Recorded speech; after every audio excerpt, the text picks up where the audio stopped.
One of the easiest way to japa to the US, to UK, Canada, Germany, Australia, other countries is through the study route. There's no doubt about that. A lot of people have tried this route and it has worked for them.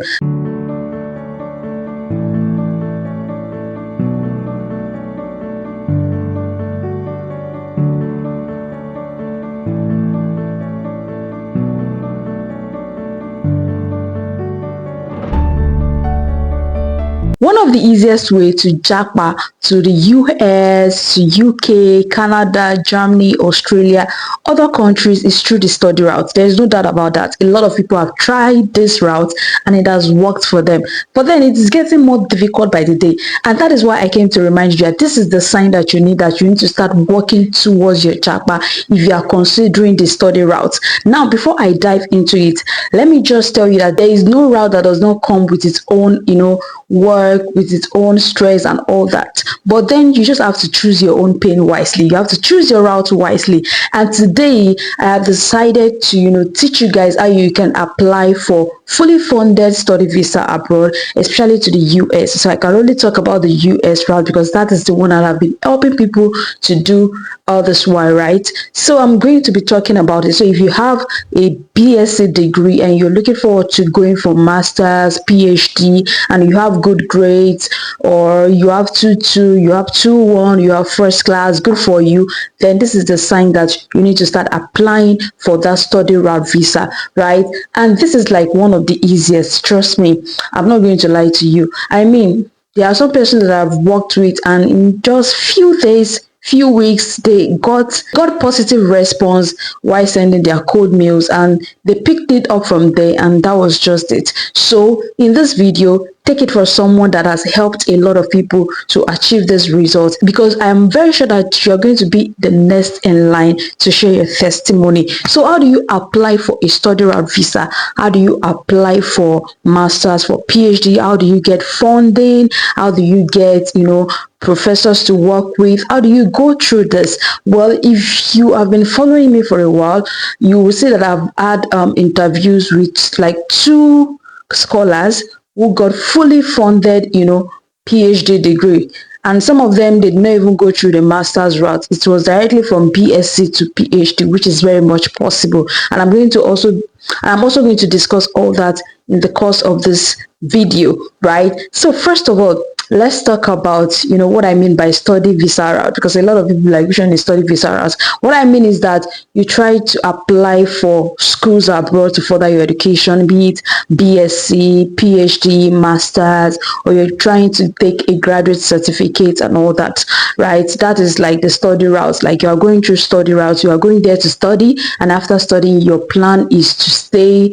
work, and start living and all that. But then this is not something you have to put in your applications and all that. But if you wish to come back to your country, why not? If you wish to stay there, then you have to make sure that you get something doing so that it helps you stay and continue your life in that particular country. So basically, I'm just going to be focusing on the US, but meanwhile, every step that I'm going to share is going to be applicable to other countries. It's also going to be the same kind of process, but today I'm just going to be focusing on US study directly. All right, so some of the misconceptions that a lot of people have is that I don't have a good grades, I have 2.2, my grade is bad, I have this and that. There are ways to go about this. Even having 2.2 doesn't mean that you won't get funding. It is still possible to have funding. It depends on how you are communicating your applications, what you have done. It depends on the packaging, right?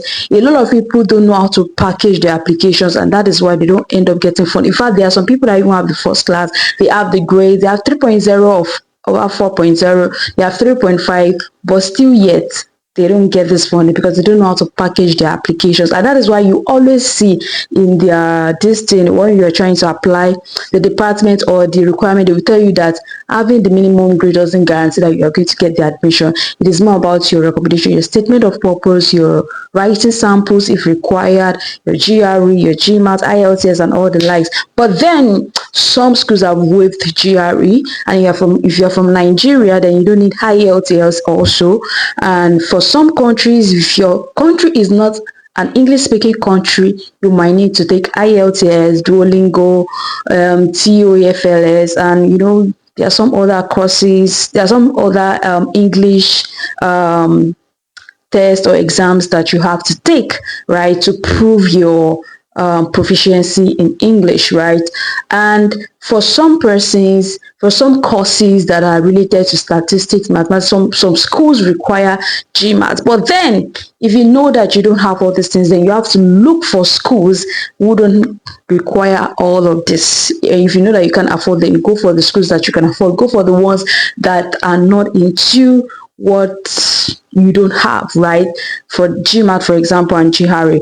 But then let me just let you know that this test also helps. It boosts your marks, it boosts your scores, it boosts your chances. If you can do your GRE, GMAT, and all that, it's part of the things that make your applications to be rich, right? But it is not compulsory. It is not all that matters. It is all about packaging. Another thing I'm also going to talk about before I venture into the tips is about where's your transcript evaluation. There are some schools that request for where's evaluation, your transcript evaluation. Why some schools, they don't even need it. They don't need you to do all the evaluation, because doing the evaluation is going to cost you about $225. That if you are going through West, you are going to. And what I mean by the evaluation is that if your school is from a non-US citizen country, you're a non-US country like Nigeria and other countries apart from US, some schools, not all, some schools are going to request for an evaluation, and they will request that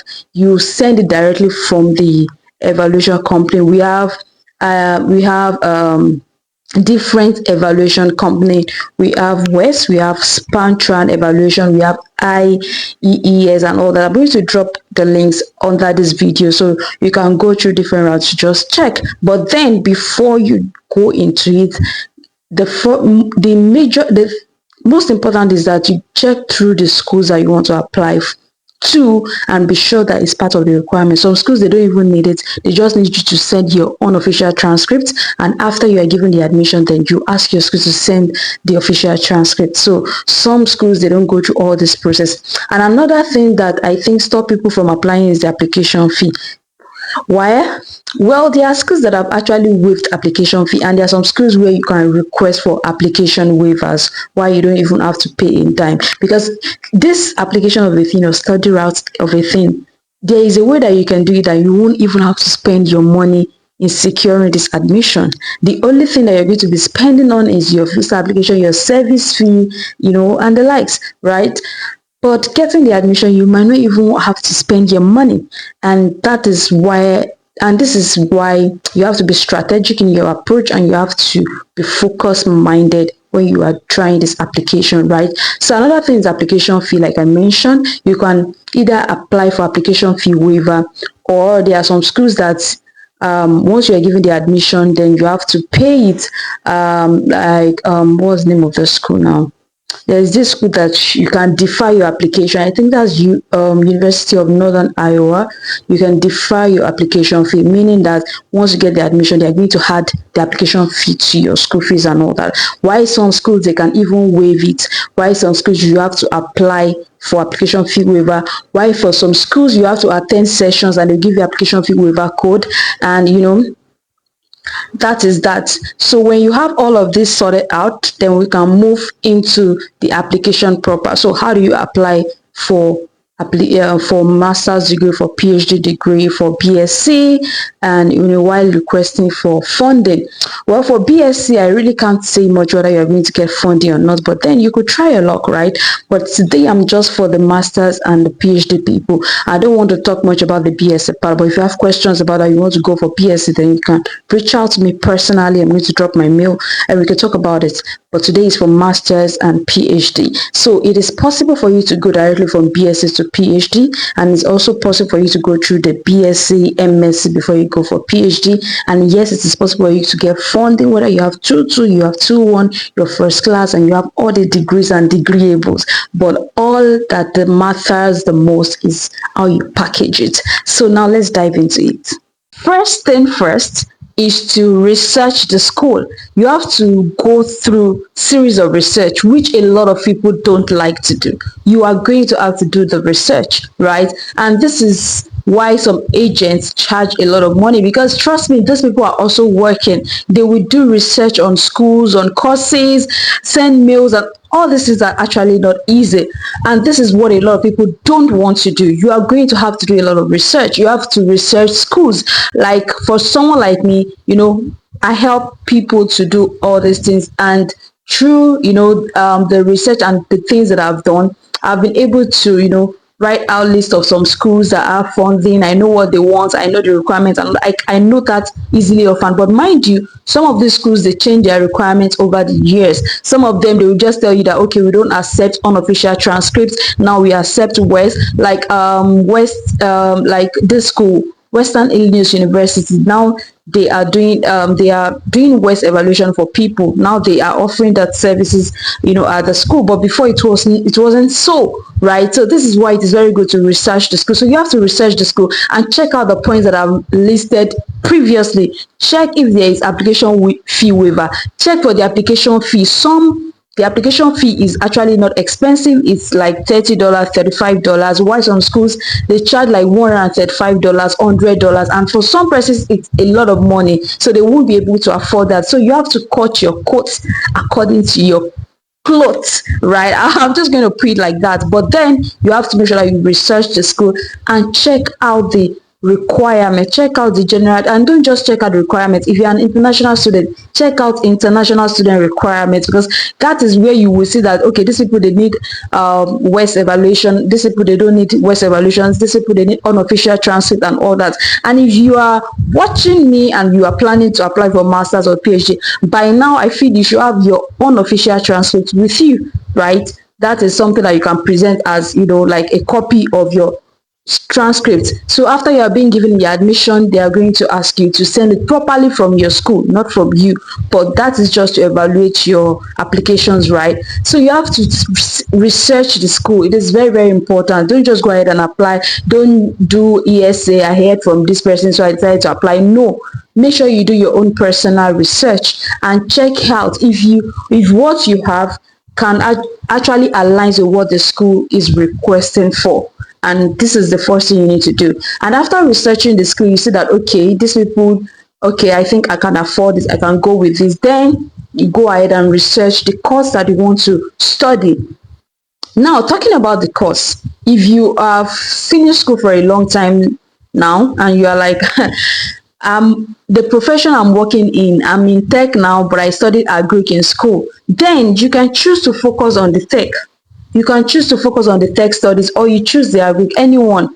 But make sure that you have good background in any course that you're applying for, because apart from the application process, the school accepting you, you are going to meet with visa officers that are going to question you about your background, about your schools and all that. So it's just like it's just like going through two routes entirely, right? So when you're going for courses, make sure that you have enough background to back it up, that okay, you have experience in this part, you've worked in this area, you have research, and publications in this area, you have background study in this area, you have years of working experience in this area to back up the course that you're actually going for. So once you're able to figure out the course that matches your qualifications or what you want, see, you can go for any course entirely that's even different from what you are doing or what you've done. But the main thing is, make sure that you have something tangible to back it up. That is just it. You have to be able to think of how you can relate it to what you're doing currently, or what you've done before, or what you once did. You have to be able to think, because this is what we help you to do sometimes. Like when we are doing your application for you, you are entrusting it us, we help you to do the thinking. But if this is something you can also do for yourself, so I'm not trying to like tell you to come meet me to do it for you. If you can do it for yourself, then fine, but you have to be able to align with your background. It is very, very important. It is very, very important. So check out the courses, check out the schools. So once you get the course that you want to apply for, don't just rely on one course. Check like 3 that are related, then go through the department website, check out for the program coordinator or any faculty member in charge of those courses. Reach out to them, introduce yourself, tell them your background and all that, tell them what interests you more about the course, and ask if there is funding or if there is scholarship or assistantship that is available, to support your education, that you would like to apply for this course, and you also like to confirm if there is assistantship scholarship available. That is if you are interested in that. If you have money to sponsor yourself, then you need not to just ask, just go ahead and apply if you have the requirements. But then I'm just talking about people that needs funding and all that. You need to ask,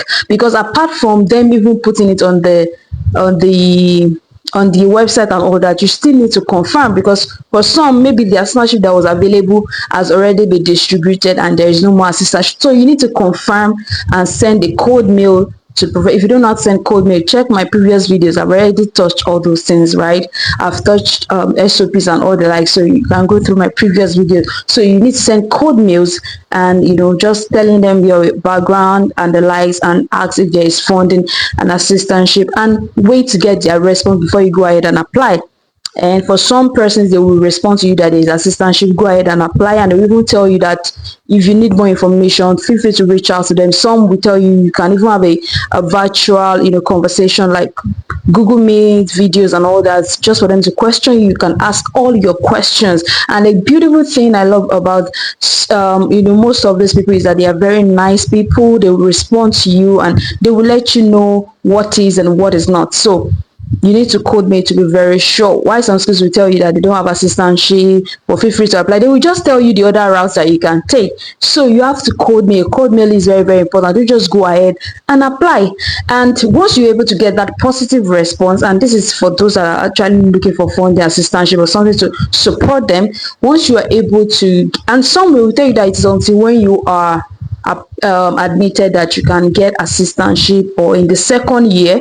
Most people will tell you in the second year. So if you feel that you have proof of funds to show that you can sponsor yourself in the first year, if you can just go through it, feel free. There are people that that went through that route, like first year, and even in the first year they were lucky, they got assistantship along the way and all that, and they were able to sort themselves out. So their cost of admission is just like their deficit, but they have proof of funds to show for it, right? So I'm not going to be dwelling much on that, but I'm sure majority of you understand what I'm trying to say. So after researching the course, getting positive response, then the next thing is go ahead and apply.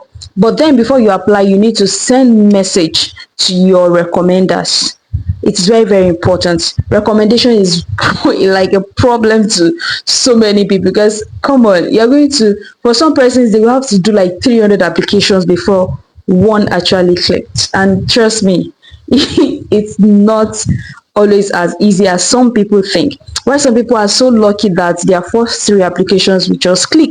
So message your recommenders ahead and tell them that you are going to be applying for this course, and you need them to recommend you. You also have to check the deadlines so that you can inform your recommenders ahead, so that it won't pass the deadline, they won't send your recommendation. So you have to inform them ahead that you are applying for this course and you need their recommendations. For those of you that you finished education, your school recently, you might need recommendations from your professors, your supervisors, your lecturers. Why for some of you that you finish school for a long time, you are going to need recommendations from your employers, your supervisors, or anybody that can speak to your professional capabilities, abilities, talent, or your academic abilities. It could be, if you can still reach out to your supervisor, fine. But if you cannot reach out to these people, use your employers, use somebody that's like a mentor to you, or somebody in the university setting that you can just reach out to, that can speak to your academic abilities. You can also use them as your recommenders. Reach out to them. So this is a sign that you need to start reaching out to people, start connecting with people that can actually help you in this recommendation aspect, and also start preparing your documents, your CV, your statement of purpose, your writing sample. Writing sample is always needed for PhD students. So you're going to submit your writing sample, and that could be like the projects you did in school, your research projects and all that. So you can actually submit this also as a writing sample, and that's for PhD students. If you're going for masters, you might not need writing sample. So you have to prepare your SOP, and when you're writing your statement of purpose, you need to be, you just need to be on point. It must align. It must align. And what you're writing in the statement of purpose should be something you should be able to also explain to the visa officer when you get the visa, when you go for your visa interview, right? Like you have to be able to master the process, like the background. It has to align to the course. If you have partaken in community development, NGOs, volunteer, you belong to Rotary clubs, Lion clubs, the things that you have done. The problem a lot of people have is that they don't know how to quantify and quantify all the things that they have done into writings, and these things can help you. They can boost your applications. I remember one client like that.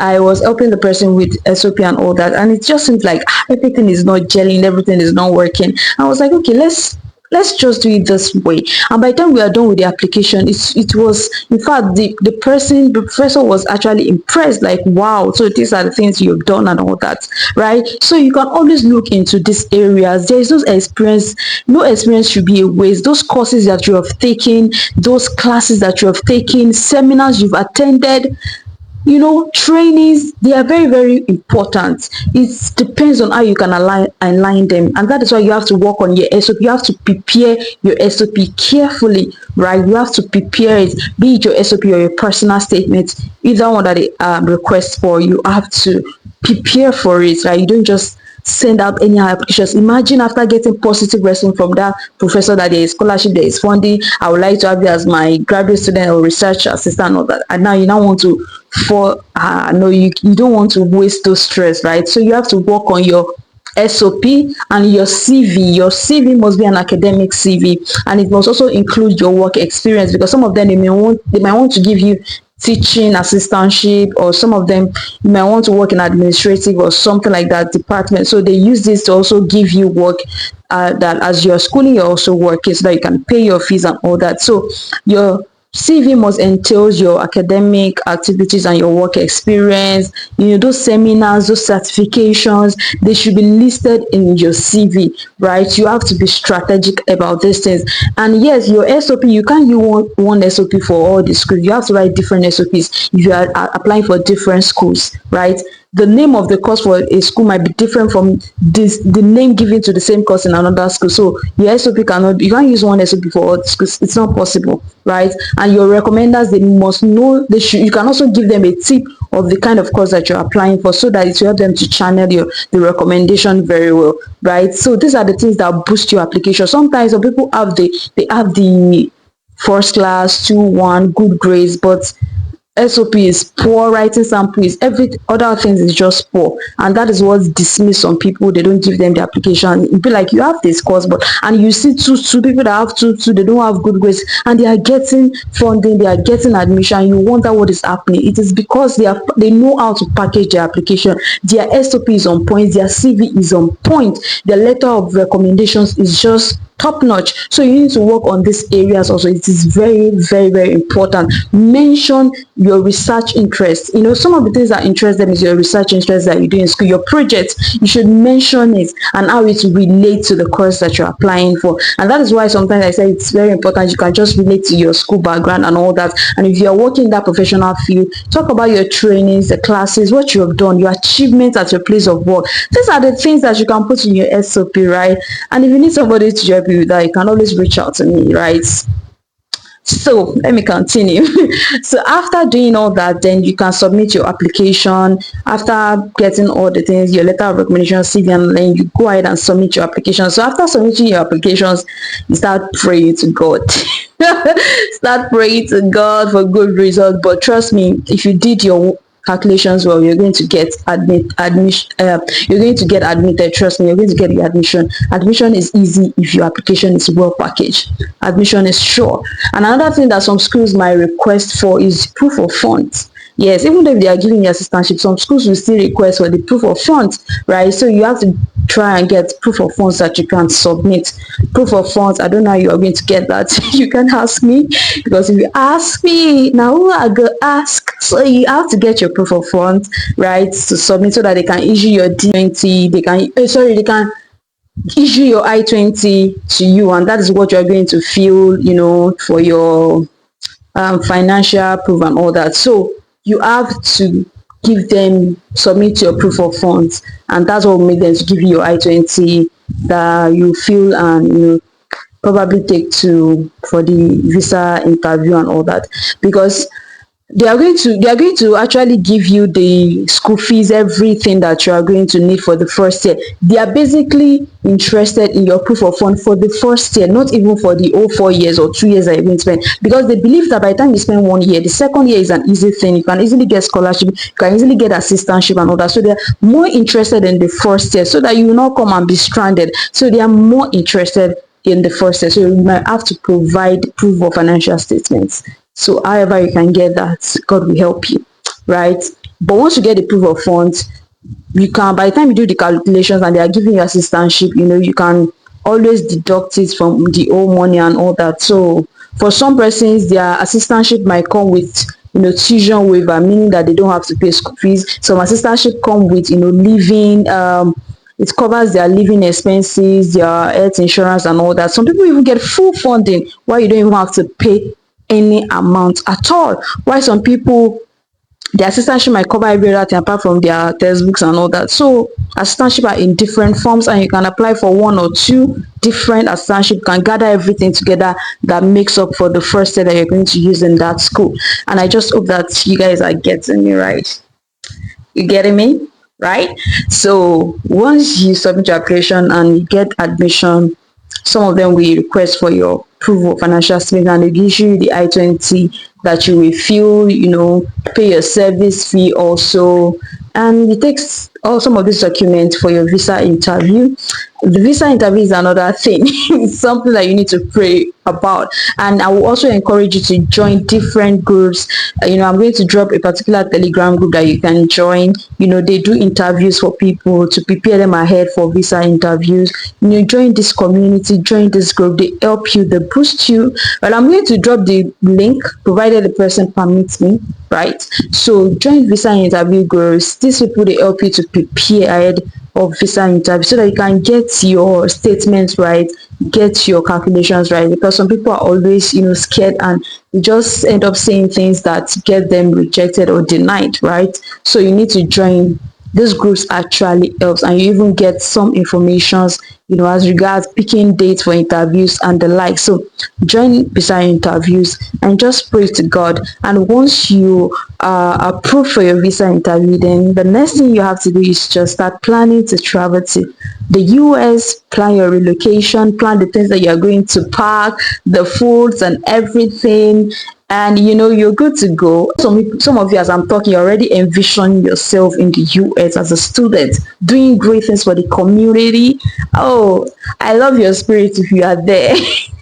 Right, so I wish you guys all the best, but this thing, you can just start the process now. I mean, another admission is starting August, September, and that is why I had to rush and do this video, so that a lot of people start applying, start researching schools, start checking out schools, start sending code mails now. So people have started, some of my clients we have started the process already. Some of them have gotten positive response, and we're going to start application August, September ASAP. We're not wasting time, right? Some of them have gotten application waivers, code and all that. So please and please make sure that you also start the process.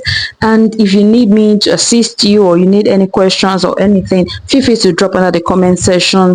Anyway, any question or any other thing that you don't understand, I'm going to respond to the ones that I can respond. And if you feel like I'm not responding well enough, try to send me a mail, because there's some information I may not be able to put out there, but you can send me a mail, send me a message, and I wish you all the best in your journey. I remain Coach Gabby, the only legit career coach, Global Gabby.